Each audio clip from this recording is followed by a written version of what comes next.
Vote নিয়ে বাস্তবিক তেমন বড় কোনো অভিযোগ করা যায়নি। এবার ৪ মে তারিখ ভোট গণনা, তা নিয়ে চলছে চুলচেরা বিশ্লেষণ। নির্বাচন কমিশনারের দুটি পৃথক সিদ্ধান্তকে চ্যালেঞ্জ করে বৃহস্পতিবার হাইকোর্ট জোড়া মামলা দায়ের করলেন আইনজীবী কল্যাণ বন্দ্যোপাধ্যায় ও আইনজীবী বিশ্বরূপ ভট্টাচার্য।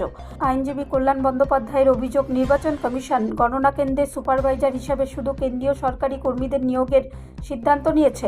তার দাবি, এই পদক্ষেপ নির্বাচনী বিধি লঙ্ঘনের শামিল। এর ফলে গণনার নিরপেক্ষতা বিঘ্নিত হতে পারে।